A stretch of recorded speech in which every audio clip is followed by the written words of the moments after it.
अस्सलाम वालेकुम स्टूडेंट्स। आज का हमारा टॉपिक है selection structure.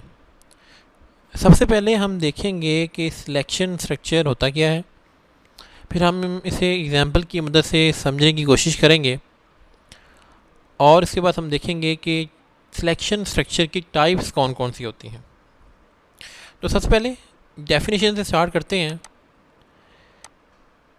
A selection structure selects a statement or set of statement to execute on the basis of a condition।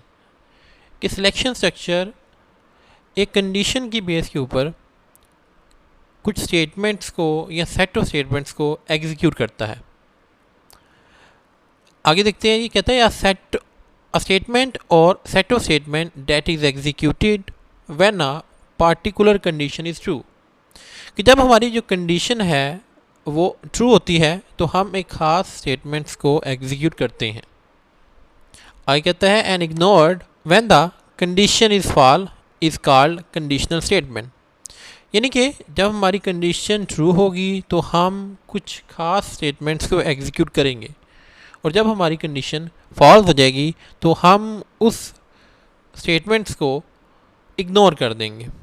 हम एक डायग्राम की मदद से इसे समझने की कोशिश करते हैं कि सिलेक्शन स्ट्रक्चर होता क्या है। वो कहता है कि हमारे पास क्या होता है, हमारे पास एक कंडीशन होती है। हम क्या करते हैं, इस कंडीशन को चेक करते हैं।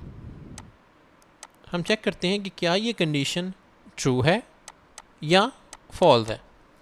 अगर तो ये कंडीशन हमारे पास ट्रू होती है तो हम क्या करते हैं, एक ख़ास स्टेटमेंट्स को एग्जीक्यूट कर देते हैं, इसे एग्जीक्यूट कर देते हैं।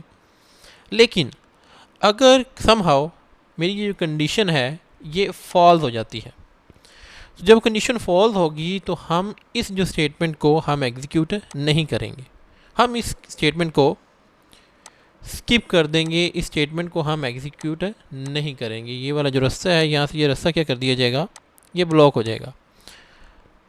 तो इसे हम कहते हैं जी सिलेक्शन स्ट्रक्चर। मज़ीद हम एक एग्जांपल ले लेते हैं, उसकी मदद से समझने की कोशिश करते हैं।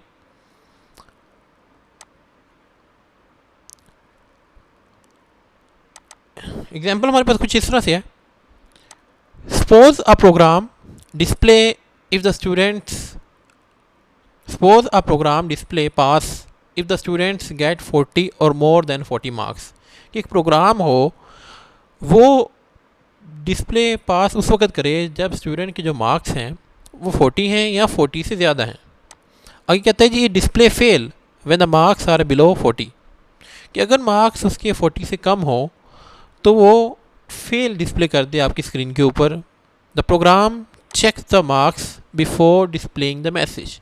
प्रोग्राम क्या करेगा, पहले मार्क्स चेक करेगा मैसेज को डिस्प्ले करने से। This process is known as a decision making or selection. इस प्रोसेस को हम डिसीजन मेकिंग भी कहते हैं और सिलेक्शन स्ट्रक्चर भी कहते हैं। दोबारा से समझें क्या कहता है इसके अंदर। वो कह रहा है कि हमने क्या करना है, हमने स्टूडेंट से मार्क्स लेने हैं और उस मार्क्स के ऊपर हमने चेक करना है कि क्या वो मार्क्स 40 हैं, 40 से ज़्यादा हैं या 40 से कम हैं। अगर उसके जो मार्क्स हैं वो 40 हैं या 40 से ज़्यादा हैं तो हम डिस्प्ले कर देंगे पास। लेकिन अगर उसके मार्क्स 40 से कम हैं तो हम डिस्प्ले कर देंगे फेल। तो ये बेसिकली इसमें क्या होगा, इसमें हमारे पास एक कंडीशन लगेगी। उस कंडीशन के बेस पे हम डिसाइड करेंगे कि हमने पास डिस्प्ले करना है या फेल डिस्प्ले करना है। कंडीशन हमारे पास कुछ इस तरह से होगी। हमारे पास कंडीशन होगी मार्क्स जो हैं क्या वो ग्रेटर देन या इक्वल टू हैं 40 के। ठीक है, ये मेरे पास क्या होगी, ये हमारे पास कंडीशन होगी। अब हम इस कंडीशन को क्या करेंगे, इस कंडीशन को हम चेक करेंगे। अगर तो ये कंडीशन हमारी ट्रू होती है तो क्या होगा, यानी कि अगर मार्क्स 40 के इक्वल होते हैं या 40 से ग्रेटर देन होते हैं तो हमने क्या डिस्प्ले करना है, उसने प्रोग्राम में बताया है, उसने कहा है कि हमने डिस्प्ले कर देना है पास। यानी कि अगर ये कंडीशन मेरे पास ट्रू होती है तो हम डिस्प्ले कर देंगे कि आप क्या हो गए हैं, आप पास हो गए हैं। लेकिन अगर यही कंडीशन मेरे पास क्या हो जाती है, ये कंडीशन हमारे पास फॉल्स हो जाती है, तो फिर हमने क्या डिस्प्ले करना है, तो फिर उसने कहा है कि आपने डिस्प्ले कर देना है ए डिस्प्ले फेल, यानी कि हम क्या डिस्प्ले कर देंगे, हमारे पास जो कंडीशन का स्टेटमेंट आएगी वो आएगी फेल। अब यहाँ पर देखें, हम इस कंडीशन की मदद से, इस कंडीशन की बेस के ऊपर डिसाइड करते हैं कि हमने ये वाली स्टेटमेंट एग्जीक्यूट करनी है या ये वाली स्टेटमेंट एग्जीक्यूट करनी है। अगर ट्रू होगी तो हम पास वाली को कर देंगे एग्जीक्यूट, अगर फॉल्स होगी तो हम फेल वाली को एग्जीक्यूट कर देंगे। तो यही हम क्या कहलाता है, सिलेक्शन स्ट्रक्चर कहलाता है। आई होप क्लियर हो गया होगा आपको। इसके बाद हमने देखना था टाइप्स कौन कौन सी होती हैं सिलेक्शन स्ट्रक्चर की। तो टाइप्स की तरफ चलते हैं। बेसिकली दो टाइप्स होती हैं हमारे पास सिलेक्शन स्ट्रक्चर की। पहली हमारे पास है इफ एल्स स्ट्रक्चर, दूसरी मेरे पास है स्विच स्ट्रक्चर। पहले देखते हैं जी इफ एल्स क्या होती है। इफ एल्स स्ट्रक्चर हमारे पास ऐसी स्ट्रक्चर होता है,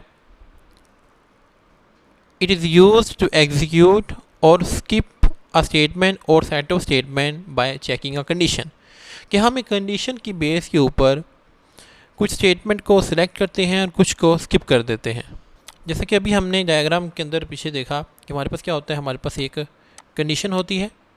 अगर वो कंडीशन ट्रू होगी तो हम एक खास स्टेटमेंट को एग्जीक्यूट कर देंगे, अगर कंडीशन फॉल्स होगी तो हम क्या करेंगे, हम एक दूसरी स्टेटमेंट को एग्जीक्यूट कर देंगे।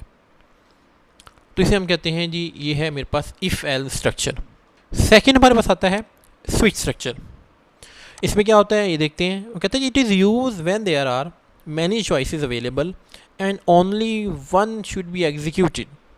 ये हम उस वक्त इस्तेमाल करते हैं जब हमारे पास बहुत सारी चॉइसेस होती हैं और हमने उन चॉइसेस में से किसी एक चॉइस को चूज़ करना है।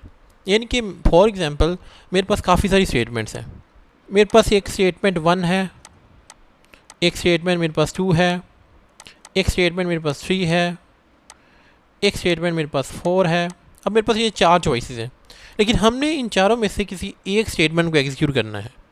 तो जब इस तरह की सिचुएशन हो कि हमारे पास मल्टीपल चॉइसेस होती हैं और हमने किसी एक को उसके अंदर से चूज़ करना है, तब हम स्विच स्ट्रक्चर का इस्तेमाल करते हैं।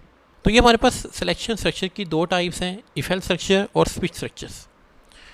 ये हमने चेक करना होता है कि हमारे प्रोग्राम की नेचर क्या है, उस नेचर के मुताबिक हम चूज़ करते हैं कि हमने कौन सा स्ट्रक्चर इस्तेमाल करना है, इफ एल्स का इस्तेमाल करना है या हमने स्विच स्ट्रक्चर का इस्तेमाल करना है। तो आज के लिए इतना ही, मिलते हैं नेक्स्ट लेक्चर के अंदर। Thank you very much.